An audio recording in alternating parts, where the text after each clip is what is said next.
Welcome back to another edition of Arizona Wildcats Insiders Podcast. I'm your host, Troy Hutchison, and we are officially done with Arizona's bye week. They are moving on, getting ready for Colorado. Again, the Wildcats are coming off back-to-back losses before the bye week. The first one coming against BYU, where Arizona was not trailing. Well, they were trailing 14-0 early in the game, and then they found themselves in the lead in the fourth quarter, up by 10, 24-14. They scored 24 unanswered points. The offense was clicking. The defense was rolling. Yes, BYU had some rushing yards, but overall, complete performance from quarter 2, 3, and midway through the fourth quarter. Arizona looked like its best self that it's had since 2023. That's the best Arizona's looked in a while. However, unfortunately, they couldn't hang on. The defense got worn down. The offense couldn't complete first downs, couldn't finish drives. And all of a sudden, BYU ties it up with 19 seconds left, making it 24-all.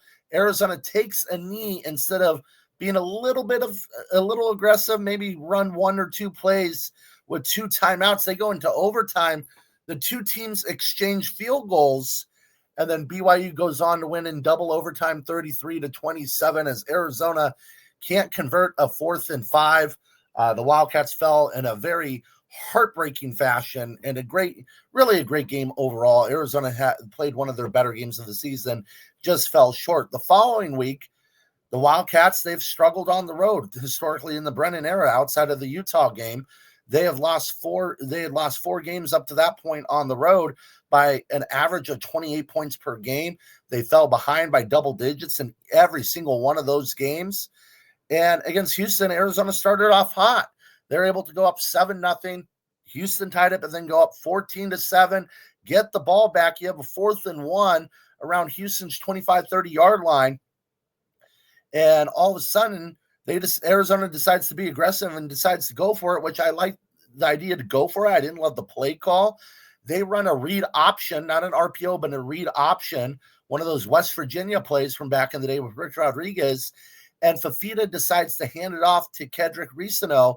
Defense collapse, easy stop, turnover on downs. If Fafita takes that ball, if he takes the ball and goes with it, he's easily downfield 15, 20 yards, maybe into the end zone. He had nothing but green grass in front of him. Houston tied it up, and then right before half takes a 21-14 lead after Arizona played a really good brand of football for the first quarter and a half. And then all of a sudden it's 28-14. Houston has a long drive. Arizona can't stop the run. It's like a bleeding nose and death by 1,000 cuts for Arizona. But they're able to tie it up after being down 28-14, 28-all. But they left too much time on the clock for the Houston Cougars, who methodically moved the ball downfield again, ran the ball. Arizona's defense was like Swiss cheese against the run against Houston, and they ran it up the gut for 232 yards. Again, Wigman ran for 98 yards. Connors ran for 100. They were a dynamic duo, and they did it right up the gut, right down their throats. They couldn't stop them. So Houston sets up into field goal range. A flag gets picked up. That would have made it a longer field goal possibly. And the Cougars hit a 41-yard field goal as time expires. All of a sudden, Arizona loses 2 straight. They're sitting at 4-3. But I'll tell you this, Arizona fans. I'll tell you this. BYU's 8-0. And they just smoked Iowa State on the road. Smoked them.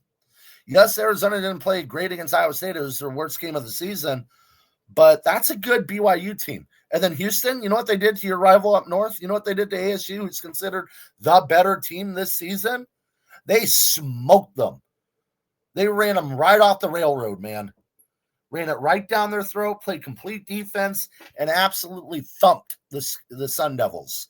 So you want to complain about how Arizona's doing at 4-3. Guess what? ASU's 5-3. Guess what? Iowa State's 5-3. You're right there. Now, the program last year, 4-8, yeah, that was underwhelming. It wasn't good. Brennan makes changes on the coaching staff. They bring in talent in the transfer portal. All the transfers have hit. They've all been phenomenal. And they add talent through the recruiting class, and some of those recruits are playing high-level football. And it's night and day. This Arizona team is light years better than last year's Arizona team. This Noah Fafita is so much better than last year's Noah Fafita. They're in a position to make a bowl game. I think they will make a bowl game. I think they'll go 7-5, make a bowl game, and go 8-5 to end of the year. They're okay. Calm down. Colorado, who everybody's like, oh, I don't know if Arizona can win that game. They got railroaded by Utah, 43-0.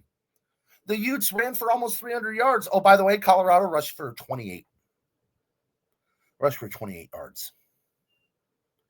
That's not going to get it done. So calm down. Arizona's had a week to prepare. Colorado, yes, they're pissed, but they got hammered. They got a lot of shit going on. The Wildcats will be fine.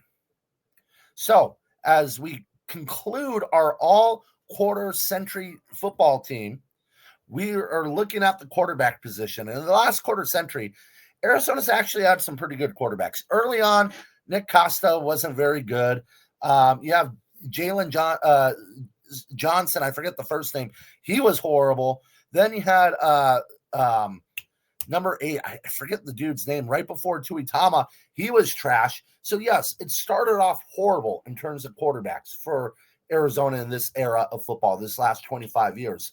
But if you think about Arizona's gone from Noah Fafita, has Noah Fafita, who probably will be on a list like this by the end of his career, by the way. He's not on this one, but he will be by the end of his career.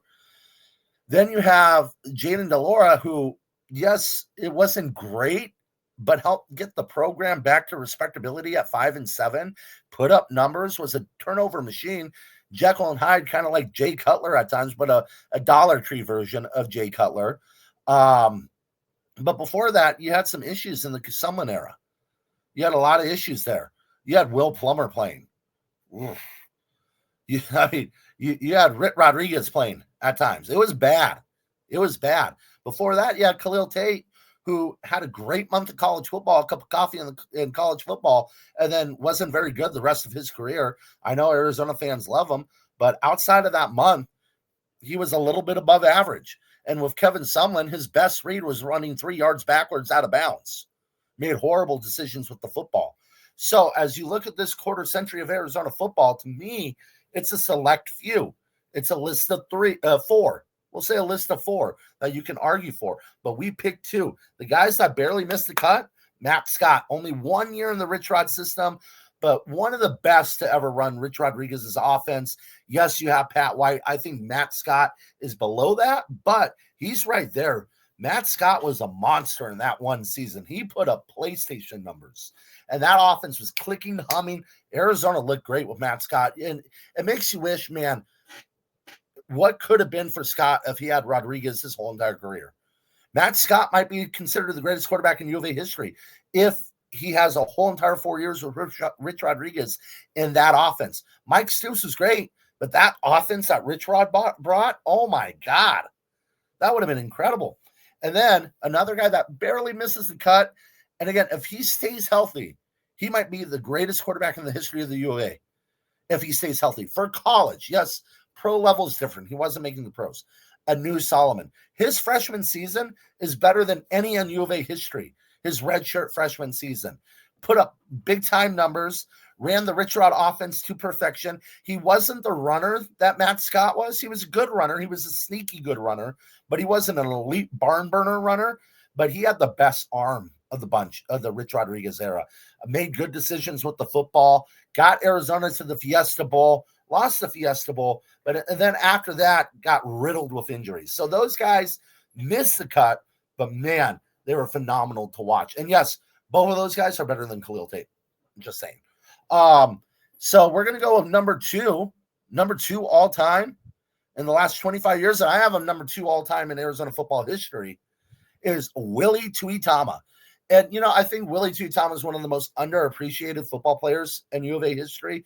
You think about the time that he came in. Mike Stoops is trying to build up the program from the Makovic era. Again, he had that quarterback behind him that I forgot the name, number 8. He was terrible. And Arizona had a good defense, but they were looking for an offensive spark. They were looking for a weapon, and they found one in Willie Tuitama.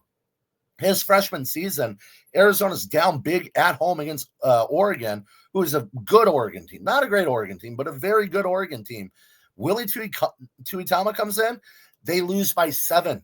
He goes on a great run, has a great game. They lose 28-27, 28-21. Mind you, they were already down a bunch in that game, but he battled back. Then they go on to beat Oregon State.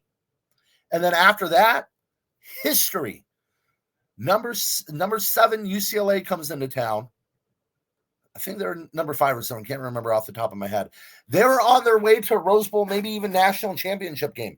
Yes, you had USC. That was probably going to beat them, but they were right there. Maurice Jones-Drew. They had a great team. Mercedes Lewis. They had an absolute phenomenal team. And Arizona boat races them. Arizona just drills them. 52-14. Willie Tuitama slinging the football all over the field, looking like a complete stud. Now, yes, he went through injury issues. The game against LSU where he got the concussion, Glenn Dorsey just pile drives him in the head. Glenn would be kicked out now for that one. He would be suspended. He would be kicked out for that game and then suspended for the first half of the next game. Helmet to helmet. They didn't call it back then. Arizona got hammered at LSU, yes, but and I think that was something Austin came in. Adam Austin came in for Willie and couldn't perform. But you look at that era of Willie Tuitama, consistent football player, got the offense in the right position, gave it a spark, put up PlayStation numbers, put up big-time numbers offensively in an era where, yes, defenses could still do a lot of damage. It wasn't so free-flowing like it is now. Tuitama was a monster. In his final season, after battling, mind you, they beat UCLA, they beat Cal, they beat Oregon under him. These are all big-time top 10, top 5 upset wins in Arizona football history, all led by Willie Tuitama. The month of November was Mike Stoops and Willie Tuitama time. They always pulled off an upset. Upset over ASU. I mean, they always did it. They always found a way. And what did they do in his final season? They go 7-5. They get to a bowl game. They win the Vegas Bowl, dominate a very good BYU team that was a top 16 team in the country, led by Max Hall. They completely dominate them. Willie found an elite connection with Rob Gronkowski, Mike Thomas.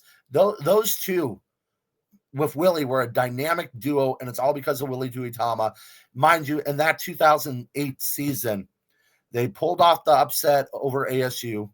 Well, it wasn't an upset, but they beat ASU to get to their first bowl game in 10 years. They pulled off an upset over who was it? Over Washington State that season. They beat Cal that season. That Cal team was very good, and they played it close with USC. USC was number 5 in the country with Mark Sanchez, and they lost 17-10. It's the only team to ever hold in that season USC to 17 points.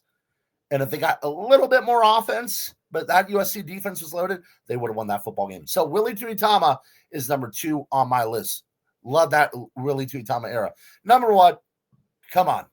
Right after Willie Tuitama, there's no question about it, stole the job away from Matt Scott, went on to win a Super Bowl with the Eagles, Super Bowl MVP, Nick Foles. Nick Foles is the best quarterback in this program's history. He's the best quarterback in the last quarter century. He was an absolute monster out there on the football field. That 2009 team, he knew how to use the weapons, that elite. They had an elite offensive line, elite running game, and an elite receiving core that was about 6-7 deep. Him and Jawan Kreiner, amazing 1-2 punch, amazing duo. He never got to use Rob Gronkowski. Gronk was hurt during that 2009 season. That would have been phenomenal if Gronk could have played. And again, he got Arizona 1 game away from the Rose Bowl, had a phenomenal game against Oregon in Tucson to try to get to the Rose Bowl. Arizona just fell short. But that is our list. Willie Tuitama and the starting quarterback, Nick Foles. Please let us know what you think about our quarterback list on Arizona Wildcats on SI. Follow us at Arizona Wildcats on SI, or follow me, Troy Hutchison, at THutch1995, and we'll see you next time.